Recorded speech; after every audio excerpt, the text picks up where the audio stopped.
Terima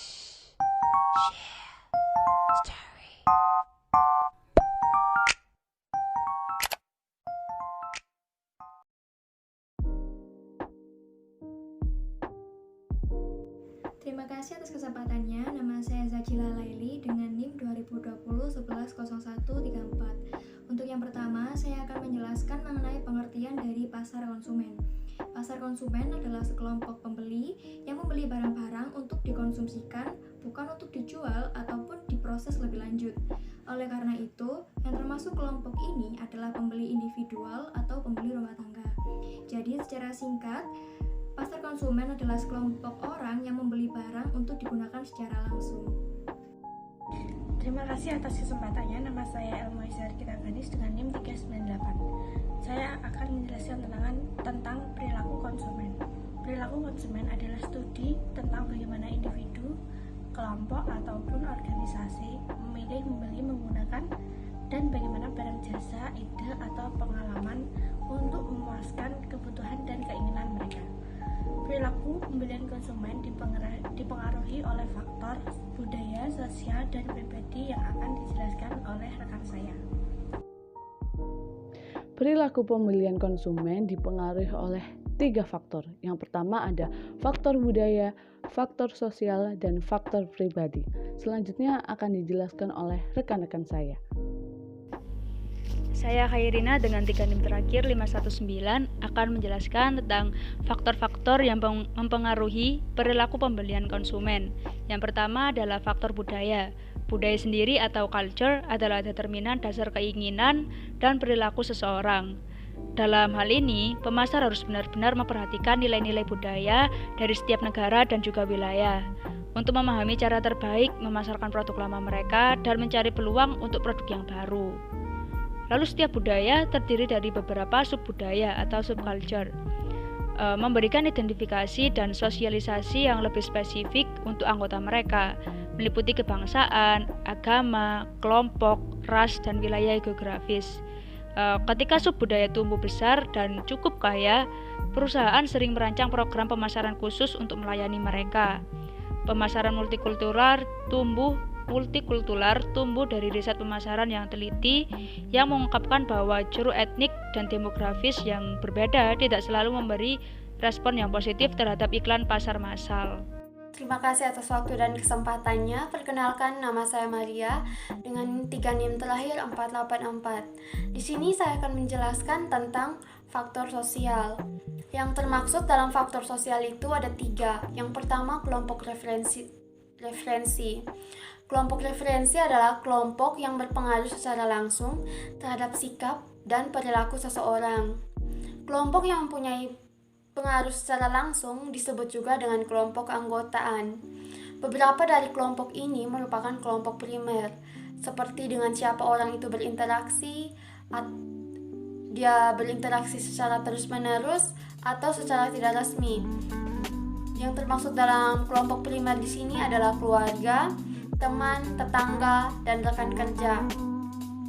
Sedangkan masyarakat itu termasuk dalam kelompok sekunder seperti agama, profesi, dan kelompok persatuan perdagangan yang cenderung lebih resmi atau memerlukan interaksi yang kurang berkelanjutan. Jika pengaruh kelompok referensi ini kuat, pemasar harus memerlukan cara untuk menjangkau dan mempengaruhi pemimpin opini kelompok, yaitu orang yang menawarkan nasihat atau informasi-informasi tentang produk yang dikategorikan dalam produk tertentu. Yang kedua adalah keluarga. Keluarga adalah organisasi pembelian konsumen yang paling penting dalam masyarakat, dan anggota keluarga mempresentasikan kelompok referensi utama yang berpengaruh. Ada 2 keluarga dalam kehidupan pembeli. Yang pertama, keluarga orientasi, terdiri dari orang tua dan saudara kandung. Dari orang tua, seorang anak dapat mendapatkan orientasi terhadap agama, politik, ekonomi, serta ambisi pribadi, harga diri, dan cinta. Yang kedua, keluarga prokreasi, yaitu pasangan dan anak-anak. itu seperti keterlibatan suami istri dalam pembelian sangat beragam berdasarkan kategori produk. Sekarang peran pembelian tradisional itu berubah dan pemasar harus bijaksana dalam melihat pria dan wanita sebagai sasaran yang setara. Dan yang ketiga adalah peran dan status. Kita dapat mendefinisikan posisi seseorang dalam tiap kelompok di mana ia menjadi anggota berdasarkan peran dan status. Peran terdiri dari kegiatan yang diharapkan dapat dilakukan seseorang. Setiap peran menyandang status. Orang memilih produk yang mencerminkan dan mengkomunikasikan peran mereka serta status aktual atau status yang diinginkan dalam masyarakat. Terima kasih atas kesempatannya. Saya Geraldine dengan 3 NIM terakhir 101 yang akan melanjutkan penjelasan dari rekan saya mengenai apa saja yang mempengaruhi perilaku konsumen. Untuk faktor selanjutnya ada faktor pribadi. Nah, untuk faktor pribadi ini sendiri terdiri atas yang pertama ada usia dan tahap siklus hidup. Seperti yang kita ketahui, perbedaan usia yang dimiliki seseorang tentunya orang tersebut akan memiliki perilaku konsumen yang berbeda pula. Contohnya, ketika saya masih kecil, pola perilaku saya salah satunya yaitu suka mengonsumsi makanan ringan atau snack. Nah, ketika saya besar, pola perilaku tersebut berubah. Saya lebih suka mengonsumsi makanan yang sehat yang tentunya berguna bagi tubuh saya. Selanjutnya, siklus hidup juga mempengaruhi dikarenakan orang dewasa mengalami perjalanan dan transformasi yang lebih banyak dalam hidupnya, sehingga orang dewasa akan memiliki perilaku yang lebih kritis dalam hidupnya. Selanjutnya, faktor yang kedua dari faktor pribadi yaitu pekerjaan dan keadaan ekonomi. Pekerjaan dan keadaan ekonomi sangat erat hubungannya dalam membentuk perilaku konsumsi. Dikarenakan ketika seseorang telah memiliki pekerjaan tetap, maka orang tersebut akan memiliki keadaan ekonomi yang lebih baik. Dengan keadaan ekonomi yang lebih baik, seseorang akan cenderung memiliki pola perilaku yang lebih konsumtif.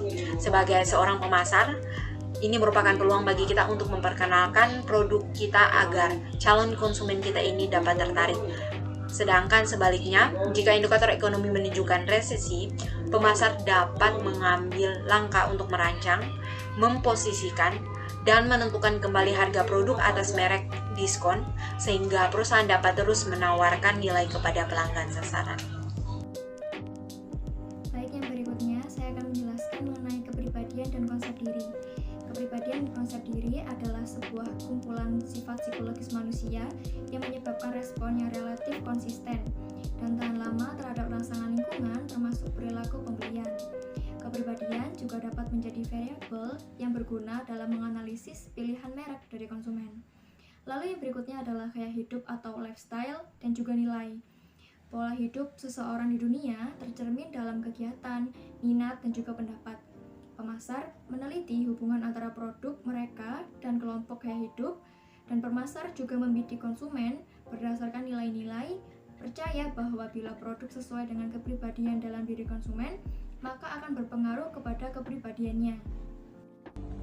Selanjutnya, saya akan menjelaskan tentang proses psikologis kunci.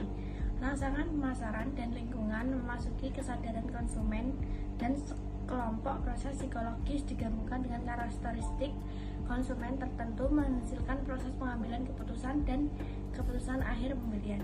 4 proses psikologis yaitu motivasi, persepsi, pembelajaran, dan memori yang mempengaruhi respon konsumen secara fundamental yang selanjutnya akan dijelaskan oleh rekan saya. Proses psikologis kunci itu ada 4 yang sudah dijelaskan oleh rekan Mawiza. Yang pertama ada motivasi. Motivasi adalah kebutuhan menjadi motif ketika kebutuhan itu meningkat sampai tingkat intensitas yang cukup, sehingga mendorong kita untuk bertindak. Motivasi mempunyai 2 arah, yaitu saat kita memilih satu tujuan di atas tujuan lain dan intensitas energi yang kita gunakan untuk mengejar strategi pemasaran. Lalu yang kedua ada persepsi. Persepsi sendiri adalah proses di mana kita memilih, mengatur, dan menerjemahkan masukan informasi untuk menciptakan gambaran dunia yang berarti. Dalam pemasaran, persepsi lebih penting daripada realitas, karena persepsi yang mempengaruhi perilaku aktual dari konsumen. Orang bisa mempunyai persepsi berbeda tentang objek yang sama karena 3 proses pemahaman. Yang pertama, atensi selektif atau alokasi pemrosesan kapasitas terhadap beberapa rangsangan. Lalu yang kedua ada distori selektif atau kecenderungan untuk menerjemahkan informasi dengan cara yang sesuai dengan konsepsi awal kita. Lalu yang ketiga ada retensi efektif. Konsumen biasanya mengingat hal-hal yang baik tentang merek yang mereka sukai dan melupakan hal-hal baik tentang pesaing. Lalu yang keempat adalah persepsi bawah sadar. Konsumen tidak menyadari, tetapi pesan tersebut mempengaruhi perilaku mereka. Selanjutnya saya akan menjelaskan bagian ketiga dari proses psikologis kunci, yaitu pembelajaran. Pembelajaran dapat mendorong perubahan dalam perilaku kita yang timbul dari pengalaman. Sebagian besar perilaku manusia itu dipelajari. Meskipun sebagian besar pembelajaran itu dilakukan secara tidak sengaja. Ahli teori percaya bahwa pembelajaran dihasilkan dari interaksi dorongan, rangsangan, pertanda, respon, dan penguatan. Terdapat 2 pendekatan yang paling populer terhadap pembelajaran, yaitu pengkondisian klasik dan pengkondisian operan atau instrumental. Dalam pembelajaran juga ada dorongan atau drive. Dorongan atau drive itu adalah rangsangan internal yang kuat yang dapat mendorong tindakan. Yang kedua adalah ada pertanda. Pertanda itu merupakan rangsangan minor yang menentukan kapan, di mana, bagaimana seseorang itu merespon. Dan yang ketiga ada diskriminasi. Berarti kita telah belajar menyadari perbedaan dalam sekumpulan rangsangan yang sama dan dapat menyesuaikan respon kita menurut perbedaan itu. Baik, berikut adalah proses keputusan pembelian. Untuk keputusan pembelian sendiri memiliki 5 model tahapan, yaitu sebagai berikut. Yang pertama, tahap pengenalan masalah. Yang kedua, tahap pencarian informasi. Yang ketiga, tahap evaluasi alternatif. Yang keempat, tahap keputusan pembelian. Yang kelima adalah tahap perilaku pasca pembelian. Untuk poin-poin berikut akan dijelaskan masing-masing oleh teman saya. Yang pertama ada pengenalan masalah. Proses pembelian dimulai ketika pembeli menyadari suatu masalah atau kebutuhan yang dipicu oleh rangsangan internal ataupun eksternal. Dengan rangsangan internal, salah satu dari kebutuhan normal seseorang naik ke tingkat maksimum dan menjadi dorongan. Dorongan bisa timbul akibat rangsangan eksternal. Tahap selanjutnya yaitu pencarian informasi. Konsumen sering mencari jumlah informasi yang terbatas. Survei yang memperlihatkan bahwa untuk barang tahan lama, setengah dari konsumen hanya melihat dari satu tuk saja dan hanya 30% yang melihat lebih dari satu merek peralatan. Keadaan pencarian yang lebih rendah disebut dengan perhatian tajam. Pada tingkat ini, seseorang hanya menjadi lebih perseptif terhadap informasi tentang sebuah produk. Pada tingkat selanjutnya, seorang dapat juga memasuki pencarian informasi aktif, dan yaitu ada 4 sumber informasi yang dibagi menjadi berkelompok. Yang pertama ada pribadi, yang kedua ada komersial, yang ketiga ada publik, dan yang keempat ada eksperimental. Setiap sumber informasi melaksanakan fungsi yang berbeda dalam mempengaruhi keputusan pembeli. Yang pertama ada dinamika pencarian, yaitu melalui pengumpulan informasi, konsumen mempelajari merek pesaing dan fitur mereka. Konsumen perseorangan hanya akan mempengaruhi sebagian merek ini atau kumpulan kesadaran beberapa merek, kumpulan pertimbangan yang akan memenuhi kriteria awal pembeli. Pemasaran harus mengidentifikasi hierarki atribut yang memandu pengambilan keputusan konsumen untuk memahami sebagai kekuatan pesaing dan bagaimana berbagai kumpulan ini terbentuk. Hierarki atribut juga dapat mengungkapkan segmen pelanggan. Pembelian yang memutuskan harga lebih dulu merupakan pembelian dominasi harga. Perusahaan juga mengidentifikasi merek lain dalam kelompok pilihan konsumen, sehingga perusahaan dapat merencanakan daya tarik kompetitif yang tepat. Selain itu, perusahaan dapat merencanakan daya harus mengidentifikasi sumber informasi konsumen dan mengevaluasi arti pentingnya relatif mereka. Yang ketiga adalah tahap evaluasi. Beberapa konsep dasar yang akan membantu kita memahami proses evaluasi. Yang pertama adalah konsumen berusaha memuaskan sebuah kebutuhan. Lalu yang kedua, konsumen mencari manfaat tertentu dari solusi produk. Lalu yang ketiga, konsumen melihat masing-masing produk sebagai sekelompok atribut dengan berbagai kemampuan untuk mengantarkan manfaat yang diperlukan untuk memuaskan kebutuhan. Konsumen akan memberikan perhatian terbesar pada atribut yang mengantarkan manfaat yang memenuhi kebutuhan mereka. Baik, selanjutnya saya akan menjelaskan poin keempat dari proses keputusan pembelian, yaitu tahap keputusan pembelian. Dalam tahap evaluasi di atas, konsumen membentuk sebuah preferensi antar merek dalam kumpulan pilihan.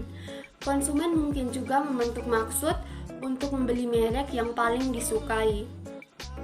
Dalam melaksanakan tahap keputusan pembelian, konsumen dapat membentuk 5 hal atau 5 keputusan. Yang pertama itu merek, yang kedua penyalur, yang ketiga kuantitas, yang keempat waktu, dan yang kelima model pembayaran atau metode pembayaran. Dalam keputusan pembelian juga ada namanya model non-kompensatoris. Model non-kompensatoris ini adalah hal-hal yang dianggap baik untuk sebuah produk agar dapat membantu menutupi hal-hal yang dianggap buruk. Tetapi sebagian besar konsumen sering mengambil jalan pintas dengan menggunakan aturan. Aturan di sini ada 3. Yang pertama, aturan konjungtif, di mana konsumen menetapkan tingkat minimum yang dapat diterima setiap atribut dan memilih alternatif pertama untuk memenuhi standar minimum dari semua atribut. Yang kedua ada aturan leksikografis, yaitu konsumen memilih merek yang paling terbaik berdasarkan atribut yang paling penting. Dan yang ketiga aturan eliminasi, itu dipilih berdasarkan aspek, yaitu konsumen membandingkan merek berdasarkan atribut yang dipilih secara probabilistik, di mana probabilistik pemilihan atribut berhubungan positif dengan arti pentingnya dan menghilangkan merek yang tidak memenuhi batas minimum yang diterima. Selanjutnya ada faktor pengintervensi. Terdapat 2 faktor yang mengintervensi maksud pembelian, yaitu yang pertama sikap orang lain. Sikap orang lain adalah batas di mana sikap seseorang mengurangi preferensi kita untuk sebuah alternatif, tergantung dalam 2 hal. Yang pertama, intensitas sikap negatif seseorang terhadap alternatif yang kita sukai dan motivasi kita untuk memenuhi kehendak orang lain. Yang kedua ada faktor situasional, yaitu tidak diantisipasi yang mungkin muncul untuk mengubah pembelian. Dalam keputusan untuk memodifikasi, menunda atau menghindari keputusan pembelian sangat dipengaruhi oleh resiko anggapan. Konsumen dapat menilai banyak jenis resiko dan dalam membeli dan mengonsumsi sebuah produk. Ada 6 resiko. Yang pertama adalah resiko fungsional, yaitu tidak sesuai dengan harapan. Yang kedua adalah resiko fisik atau produk mengancam kesejahteraan atau kesehatan fisik pengguna. Yang ketiga adalah resiko keuangan, produk sangat tidak layak untuk harga yang dibayar. Yang keempat ada resiko sosial atau produk menimbulkan rasa malu dari orang lain. Yang kelima ada resiko psikologis atau produk mempengaruhi kesehatan jiwa pembeli. Dan yang keenam ada resiko waktu atau kegagalan produk menghasilkan peluang untuk menemukan produk yang lebih memuaskan. Baik, selanjutnya kita masuk pada tahap terakhir dari proses keputusan pembelian, yaitu tahap perilaku pasca pembelian. Setelah pembelian akan ada 3 kemungkinan. Kemungkinan yang pertama, Kepuasan pasca pembelian. Kepuasan merupakan fungsi kedekatan antara harapan dan kinerja anggapan produk. Jika kinerja tidak memenuhi harapan dari konsumen, maka konsumen akan kecewa. Jika memenuhi harapan konsumen, maka konsumen akan puas. Sedangkan jika melebihi dari harapan konsumen, maka konsumen akan sangat puas. Semakin besar kesenjangan antara harapan dan kinerja, semakin besar ketidakpuasan terjadi. Selanjutnya, untuk kemungkinan yang kedua ada tindakan pasca pembelian. Jika konsumen merasa puas, ia mungkin akan kembali membeli produk dari kita. Di lain pihak, ketika konsumen tidak merasa puas, dalam hal ini kecewa, maka konsumen akan mengabaikan atau mengembalikan produk kita. Bahkan konsumen ini mungkin akan mencari informasi mengenai produk yang lebih baik dari produk kita. Selanjutnya, untuk kemungkinan yang ketiga ada penggunaan data dan penyingkiran pasca pembelian. Sebagai pemasar, harus juga mengamati bagaimana pembeli ini menggunakan dan menyingkirkan produk kita. Pendorong kunci frekuensi penjualan adalah tingkat konsumsi produk. Semakin cepat pembeli mengkonsumsi sebuah produk, semakin cepat mereka kembali ke pasar untuk membeli lagi produk kita. Nah, yang jadi pertanyaannya atau tugas kita sebagai seorang pemasar adalah bagaimana cara kita meningkatkan tingkat konsumsi dari konsumen itu sendiri. Salah satu caranya yaitu dengan cara kita menanamkan perspektif untuk menggunakan sesering mungkin produk kita, yaitu dengan cara kita menjelaskannya melalui media promosi yang kita buat sekreatif mungkin. Selanjutnya, salah satu strategi untuk mempercepat penggantian adalah mengaitkan tindakan menggantikan produk dengan liburan, kejadian, atau waktu tertentu dalam 1 tahun. Berikutnya, kami akan menjelaskan mengenai teori lain tentang pengambilan keputusan dari konsumen. Untuk penjelasan lebih lanjut akan dilanjutkan oleh rekan-rekan saya. Selanjutnya, saya akan menjelaskan tentang teori lain tentang pengambilan keputusan konsumen. Proses keputusan konsumen mungkin tidak selalu berkembang dengan gaya yang perencanaan yang cermat. Berikut ini beberapa teori dari pendekatan lain untuk menjelaskannya.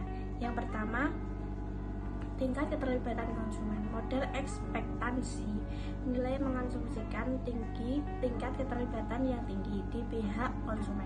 Kita dapat mendefinisikan keterlibatan konsumen berdasarkan tingkat keterlibatan dan pemrosesan aktif yang dilakukan konsumen dalam merespon rangsangan pemasaran. Yang kedua, model kemungkinan elaborasi. Model kemungkinan elaborasi model yang banyak dipakai mengenai formasi dan perubahan sikap, menggambarkan bagaimana konsumen membuat penilaian baik dalam keadaan keterlibatan rendah maupun tinggi. Ada 2 alat persuasi dalam model mereka: rute pusat di mana informasi atau perubahan sikap merangsang banyak pikiran dan berdasarkan pertimbangan cermat dan rasional tentang informasi produk terpenting, dan rute parietal di mana formasi atau perubahan sikap mendorong jauh lebih sedikit pikiran dan berasal dari asosiasi mereka. Heuristik dan bias keputusan. Gagasan pemasaran, bagaimana konsumen benar-benar mengambil keputusan. Berbagai heuristik dan bias itu memainkan peran ketika konsumen memperkirakan kemungkinan hasil atau kejadian di masa depan. Yang pertama ada heuristik ketersediaan. Konsumen berdasarkan prediksi mereka berdasarkan kecepatan dan kemudahan di mana satu contoh hasil tertentu muncul di perkiraan mereka. Yang kedua ada heuristik representatif, yaitu konsumen mendasarkan prediksi mereka atas serepresentatif atau semirip apa suatu hasil dengan contoh lain. Yang ketiga ada heuristik perjangkauan dan penyesuaian, yaitu konsumen sampai pada penilaian awal dan kemudian menyesuaikan berdasarkan informasi tambahan. Ingat bahwa manajer pemasaran juga menggunakan heuristik dan tidak lepas dari bias dalam pengambilan keputusan mereka. Dan catatan pemasaran jebakan keputusan mengungkapkan 10 kesalahan yang bisa dilakukan manajer dalam pengambilan keputusan. Selanjutnya adalah akuntansi mental. Akuntansi mental atau mental accounting mengacu pada cara konsumen mengkodekan atau mengkategorikan dan mengevaluasi hasil finansial dari pilihan. Secara resmi, akuntansi mental adalah kecenderungan untuk mengkategorikan dana atau item nilai meskipun tidak ada basis logis untuk kategorisasi itu. Menurut Richard Thaler and Chicago, akuntansi mental didasarkan pada sekelompok prinsip inti utama.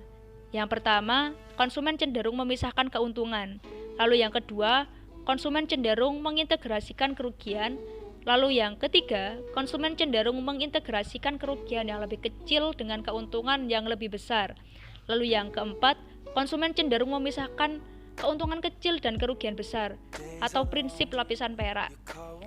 Prinsip akuntansi mental sebagian diturunkan dari teori prospek. Teori prospek sendiri atau prospek teori menyatakan bahwa konsumen menentukan kerangka alternatif keputusan mereka berdasarkan keuntungan dan kerugian menurut fungsi nilai. Baik, yang terakhir saya akan menjelaskan tentang bagaimana menentukan profil proses keputusan pembelian pelanggan. Dalam menentukan profil proses keputusan pembelian pelanggan, kita harus berusaha memahami perilaku pelanggan dalam hubungannya dengan produk tersebut. Dengan cara memetakan sistem komunikasi pelanggan, siklus aktivitas pelanggan, atau skenario pelanggan dengan menggunakan metode introspektif, metode retrospektif, metode prospektif, dan metode preskriptif.